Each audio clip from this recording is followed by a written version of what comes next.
Olá, meus queridos amigos, muito bom dia! Muito bom dia, muito bom dia! Terça-feira, 6 de fevereiro, muita luz e paz para o seu coração, começando com muito carinho, como sempre, com muita gratidão ao nosso bom Pai, ao nosso bom Deus, mais uma pílula do nosso amado Evangelho. Hoje eu queria conversar com você sobre um assunto que nos faz refletir sobre as estratégias que temos adotado para viver a nossa vida depois que alguns ciclos se fecham. Qual é a postura que você tem em relação ao futuro quando algum ciclo importante para você se fechou? Meus amigos, boa parte dos problemas que nós enfrentamos existencialmente falando, acontece pelo apego que a gente tem ao passado, não é verdade? A ansiedade é aquele medo do futuro, aquele frio na barriga, aquele desejo de querer controlar o futuro. Quem quer controlar o futuro é como querer pegar água pelas mãos, nunca vai conseguir. E infelizmente fica tenso, ansioso. Mas sobre isso a gente fala um outro dia. Entretanto, meus amigos, angústia, tristeza, desarmonia interior muitas vezes está relacionado à falta de relacionamento saudável com o passado. Ciclos antigos que se fecham e que a gente tem dificuldade de aceitar. E por não conseguir aceitar, não conseguimos seguir adiante. Quando a gente vai estudar a vida dos grandes missionários espirituais, desses enviados de Deus que modificaram a história humana, nós vamos identificar que a maioria deles sempre tiveram grandes pontos transformadores na sua história.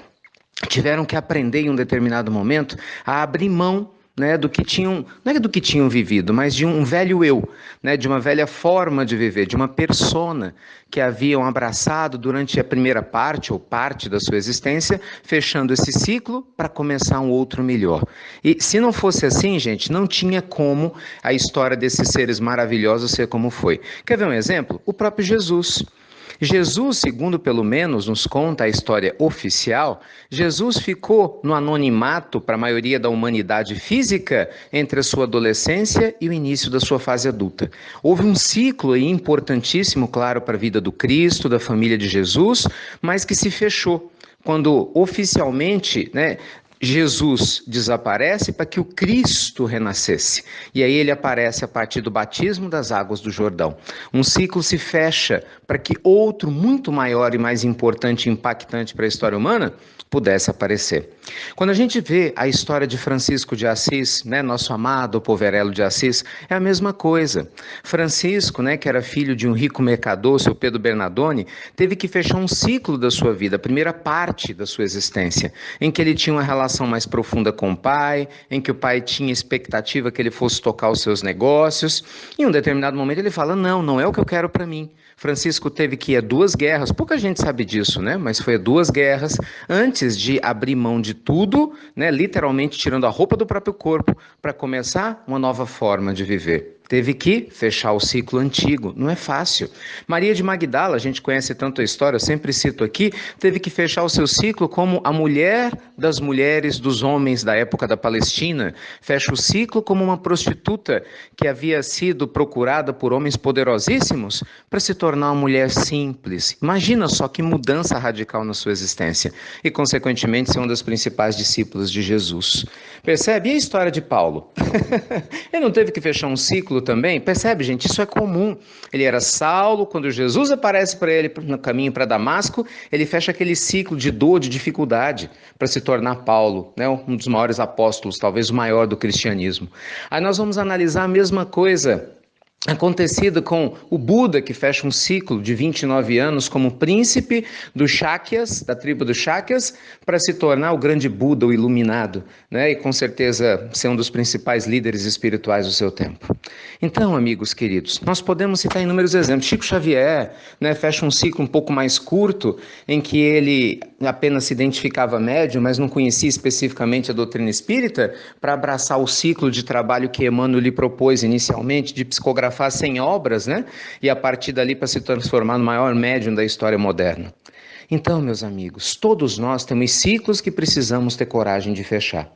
E se você ficar apegado ao ciclo que se foi, simplesmente você vai estar fechando as portas para o novo ciclo que está nascendo, entende? É como uma gestação. A mulher que está grávida, por mais que ela ame a gravidez, por mais que ela goste da ideia de ter comprado roupinhas para o bebê, de ter sonhado com a criança, de ter curtido a barriguinha grande, apesar de eu ser dos desconfortos que traz, né? Eu vi isso com a minha esposa.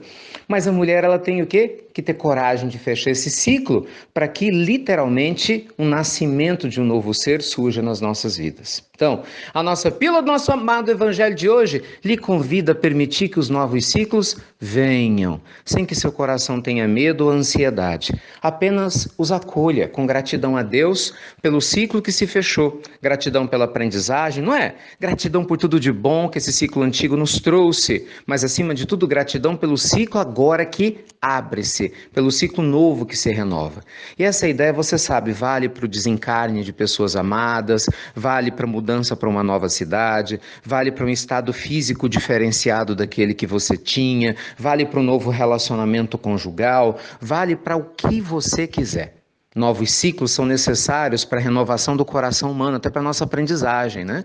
Mas o importante é a gente aprender a estar em harmonia com os ciclos que se fecharam, para que a gente não caminhe para o futuro sempre olhando para trás, ligado ao passado. Aí acaba que a gente nem vive o futuro, porque o futuro não chegou. A gente nem vive o passado, porque ele já foi. E acaba o quê? Prejudicando o momento presente. Certamente não é uma atitude sábia de um discípulo do Evangelho. Tá bom? Que Jesus te abençoe nesse dia maravilhoso, né? Hoje à noite vai ser muito gostoso poder estar com os companheiros na cidade de São Paulo e mais, né, um momento para a gente refletir sobre o Evangelho e uma semana riquíssima, né, dessas reflexões. Amanhã nós falamos mais a esse respeito e só lembrando, hein, nosso aplicativo está quase pronto, fase final de testes. Em breve todos vocês vão poder receber a pílula do nosso amado Evangelho no mesmo horário. Então não tem mais essa história, ai, fulano não me enviou mais, tem tempo que eu não recebo. Não, todo mundo vai receber. Olha que legal. No mesmo aplicativo, assim que você acessar, você vai ter acesso imediato à pílula do Evangelho, você vai ter acesso ao momento do investidor, que é um outro boletim, muita gente não sabe, que eu gravo também diariamente, mas voltado para o seu desenvolvimento financeiro da sua carreira, que também são pontos importantíssimos para todos nós.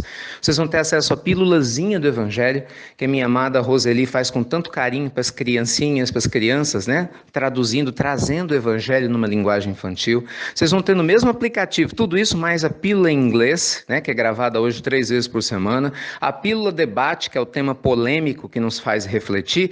Tudo no mesmo lugar. E muito, gente, muito mais, tá bom? Então, já, o aplicativo liberado para vocês. Que Deus abençoe a todos. Vamos aproveitar os novos ciclos que batem a nossa porta. Obrigado por você compartilhar as pílulas do nosso amado Evangelho. E você já sabe, né? Até breve, até muito, muito breve, com muito amor e gratidão.